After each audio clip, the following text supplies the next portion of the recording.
Hi Pisces, this is Jav. Welcome pa sa ating channel. At ito ang inyong daily gabay tarot reading for May 5, 2025. Kung naka-resonate kayo, comment down. Kung hindi kayo naka-resonate, ibigay niyo po sa iba kasi general reading po ito. This is for you, Pisces.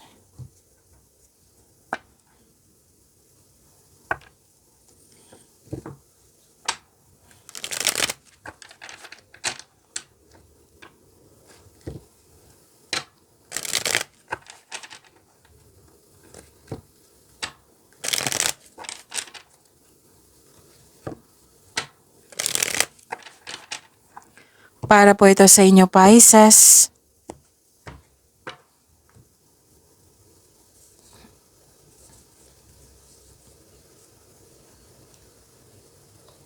Maraming salamat po sa inyong patuloy na suporta at maraming salamat din po sa mga hindi nag-skip ng ads. Gamitin ang reading na ito bilang gabay lamang sa mga hindi pa nag-subscribe, subscribe na po kayo at click bell notification para malaman nyo na may bago tayong video. Para sa mga gusto magpa-reading, comment po kayo ng personal reading. Again, comment kayo ng personal reading at i-check ang aking reply sa comment section.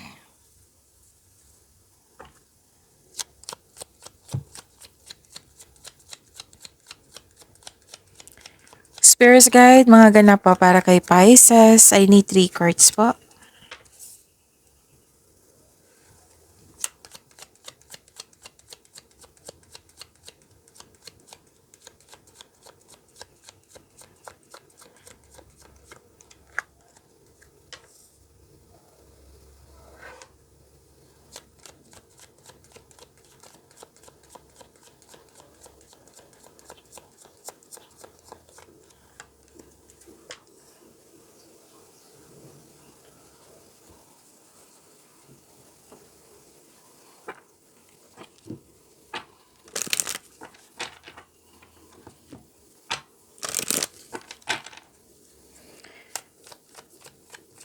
Spirits Guide, Angels, Archangels, Guardian Angels.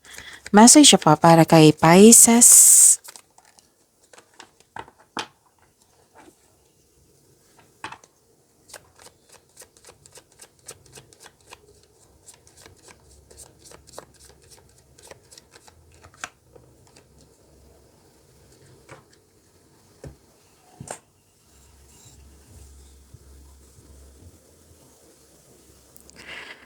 Okay, Pisces. Wow, ang ganda. Cash flow, may parating na malaking pera sa inyo. Pwedeng lumabas ito kahapon sa inyo, Pisces. Kung hindi ako nagkakamali. Na may parating na malaking pera sa inyo or dumating na. This is prosperity, cash flow, transaction. Pwedeng dumating yung opportunity na makapagbigay sa iyo ng financial stability. Wow, ang ganda. Claim nyo po ha, Pisces. At nakikita ko rin dito na mataas ang inyong intuition. May malalaman kayo. Actually, 2 card po nagsabi dito na may malalaman kayong taong maloloko or nanloko kasi nga mataas ang inyong intuition. Tapos nagkaroon din ng time for reflection dito. This is good. Kasi may pahinga sa time for reflection at magkakaroon siya ng solusyon sa inyong problema, sagot sa inyong mga katanungan. Mara-energize ka din yan. And nakita ko rin dito na mas lumawak yung vision mo sa buhay. May malalaman kayong sekreto sa araw na ito. Para din nagsaliksik kayo sa inyo sa internet or sa libro para may makuhang kaalaman, learnings and clarity. Para din nag-aaral kayo, nagpa-enroll or may nag-uusap regarding sa teacher, student or education. Okay? Okay, Archangel Jersisa. Create a solid spiritual. Okay, basahin ko na lang. Ayaw niya mag-focus eh. Okay, ito. Create a solid spiritual foundation. Be in service to the planet. So, Archangel Jersisa is associated with spiritual guidance and a solid spiritual foundation. Particularly in terms of cosmic service and ascension. Okay, so this is to create a strong foundation for spiritual growth and ascension. So, andito rin si Archangel Butyalil, be interdependent, sabi niya, expand your horizon. So you are ready to step into your own power and help others achieve love, peace, accord, and goodwill.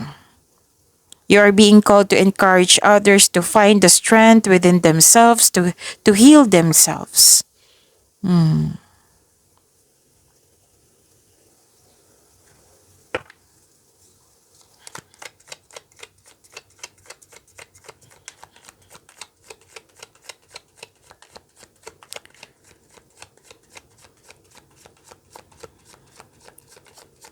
Spirits guide na po yung energy ni Pisces.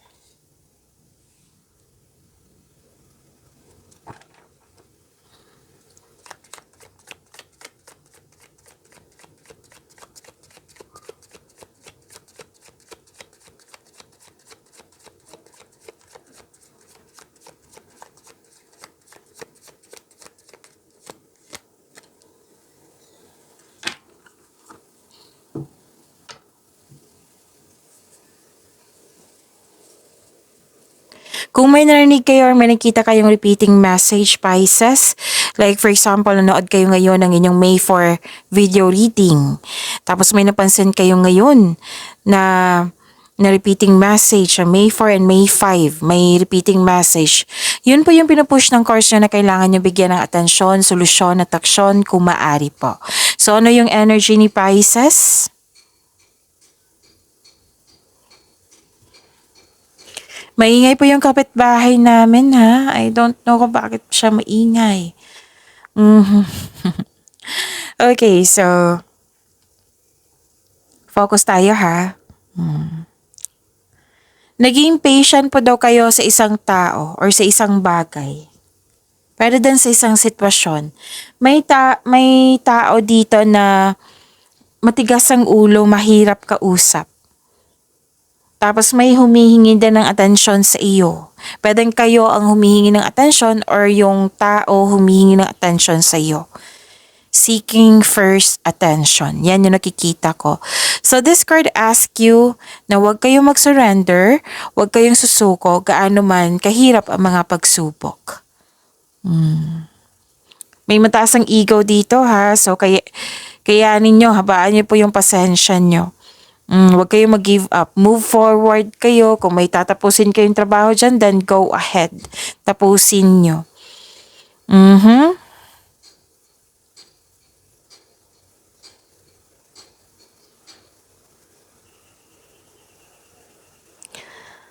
Okay. Gusto nyo may kausap dito? Actually, dalawang card na mismo nagsabi niyan eh. Gusto nyo ng kausap kasi parang parang napuno ka na, pwedeng hindi mo na naintindihan. Gusto nyong, dalawa yung nakikita ko dito. Gusto nyo magkaroon ng time for yourself para makapag-isip, makapagpahinga, isolation. At may nakita rin akong energy dito na may gusto kayong kausapin or gusto nyong may kausap. Tapos, sabi po ng card dito, ang advice po dito, it's time to reach out for support and connection and use your intuition to guide you towards the meaning that resonates to you. Nahihirapan ka magtiwala sa ibang tao dito. Kung gusto nyo po, kausapin nyo po yung intuition nyo or kung gusto nyo rin po, mag-journal kayo or mag-diary. Malaking tulong ang journal or diary ha kasi dyan mo masusuri kung ano yung response mo sa problema, kung may ginawa ka na ba, at masusuri mo din kung ano yung punot dulo para mahanapan mo ng sagot sa inyong katanungan, mahanapan nyo ng solusyon sa inyong problema.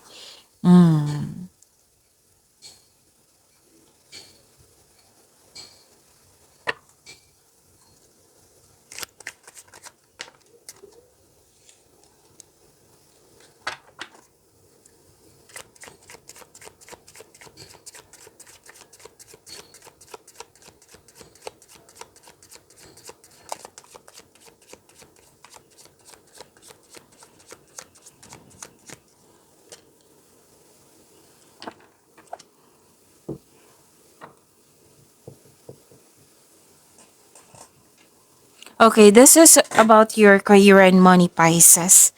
Um, Actually, may nakita kong transformation dito. Transformation na, okay, clinging to the past to eh. May nangyari na tapos na, tapos you're clinging to the past. Parang naisip mo or naalala mo or may unhealthy attachment pa kayo sa nakaraan regarding to sa career and money nyo ha.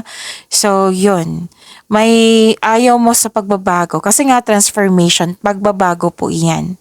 Nagkaroon ng stagnation. Kanina pa to, tatlong card na nagsabi po dito na nagkaroon ng stagnation. Malalim ang iniisip mo rin. Parang napipilitan ka sa pagbabago. Nilalaban mo ang pagbabago, natatakot ka sa changes dahil ayaw niyo mag-move on. Gusto mo yung bumalik sa nakaraan kasi you felt anxiety and stress kasi yun nga, ayaw mo sa pagbabago. So, ending the situation means new opportunity is coming. Yan ang sabi ng card. So, ang pagtatapos na ito, huwag kayong mag-alala sa pagbabago kasi this is new opportunity. A new beginning po. It may be uncomfortable kayo ngayon, pero this card tells you na let go and trust the universe and yourself also. So, meaning to say, nakatadahan na to. So, magtiwala sa universe. Okay? Kumbaga, swift change brings you new beginnings.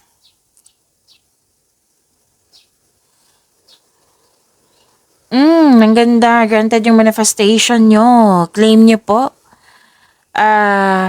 Pisces. Sabi ko naman sa inyo itong pagbabago na ito, may opportunity niyan. Tapos may sinabi din dito na granted yung manifestation mo.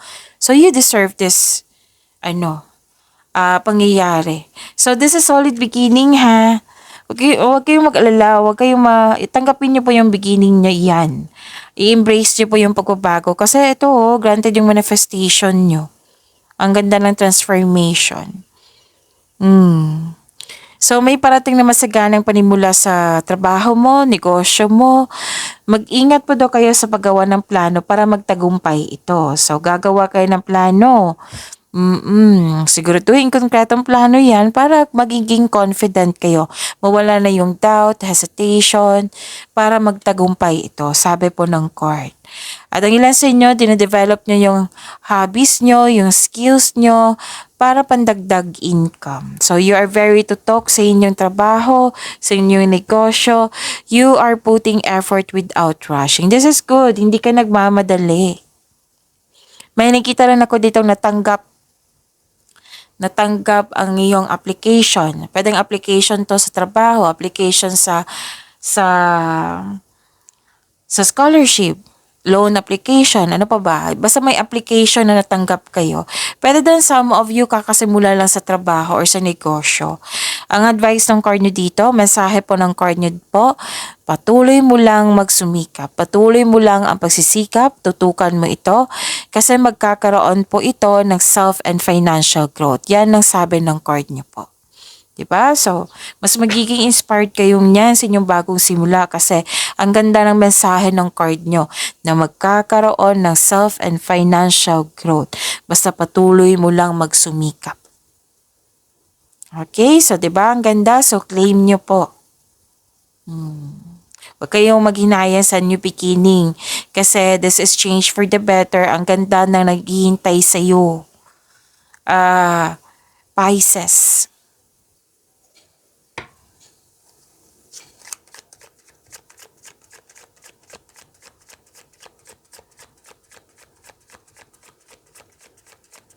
Spirits guide, love, life, self-love, partnership, and romance, Pisces.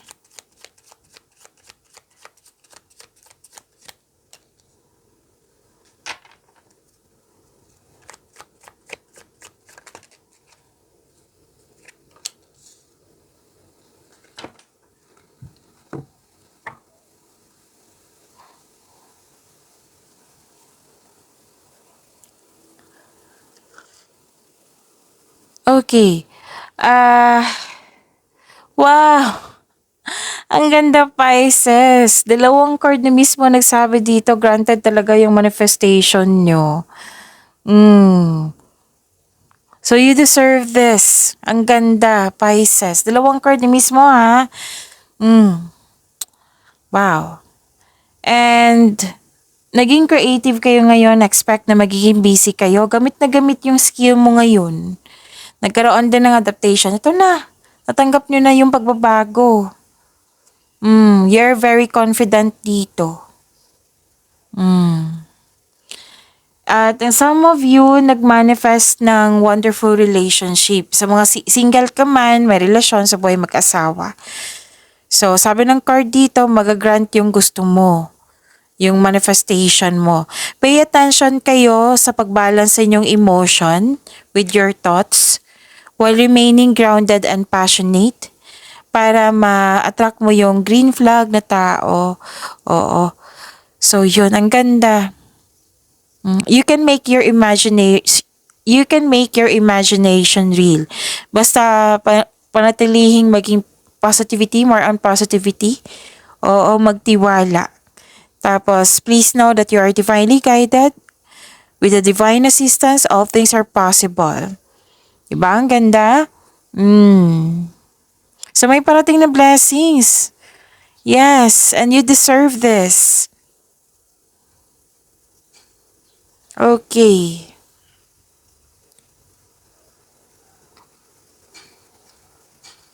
Kahit sa bahay, marami kayong ginagawa, or iniisip nyo yung mga trabaho nyo. Oo, na kahit nasa bahay kayo. Pero pahinga ha. Kailangan ng pahinga, di ba? Sabi ng card nyo dito sa energy cards nyo, kailangan ng pahinga. Okay, so, may concern lang kayo sa taong may mali at masamang paratang sa iyo. Nagkaroon ng disbalance sa inyong connection, sa inyong emotion ngayon. And this card advise you to find your voice and stay strong to your values. Basta panatilihin yung maging mabait, maging honest. Huwag kayong gumaya sa kanya. Kung yung tao kasi may bias, false accusation, unfair treatment, irresponsible, hindi honest. So, kung yan yung ginagawa ng tao sa'yo, then wag kayong gumaya sa kanya ha. Panatilihin yung maging mabait. Sabi ng card. So, kasabihan pa, with the right values, rewards comes. So, ano pa?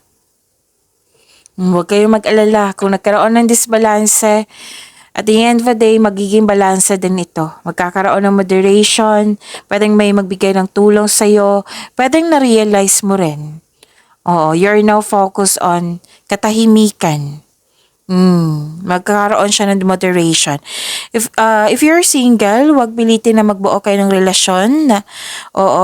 Wag kayong mag-alala kasi the universe is working behind the scenes to bring romance into your life. So, trust the divine timing.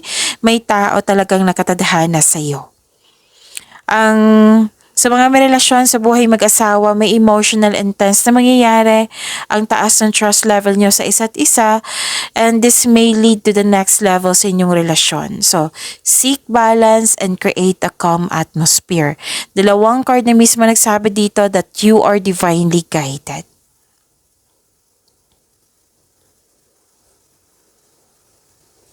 At nakita ko rin dito na stability. So whether single ka man, may relasyon sa buhay mag-asawa, you are focused now sa pagkakaroon ng stability. Pwede yung sense of stability. Naging practical kayo sa buhay. Ang sa mga single nga dito, interesado ka lang sa mga stable na at trustworthy. So ayaw mo ng mga laro, gusto mo yung seryoso na talaga. Naging wiser kayo. So, whether single ka man, may relasyon sa buhay mag-asawa, nag-uusap kayo dito regarding sa inyong pagkakaroon ng stability sa inyong buhay. Sense of stability. At maging bukas din kayo sa mga advice ng mga nakakatanda sa inyo ha, kasi this is a repeating message. Okay, maging bukas kayo sa mga advice na nakakatanda sa inyo or may well experience sa buhay. Whether sa career and money to, kasi naulit. Career and money to or sa love life nyo. Pag-imanin niyo po yung blessings sa binigay sa inyo, Pisces. See you tomorrow. Maraming salamat po.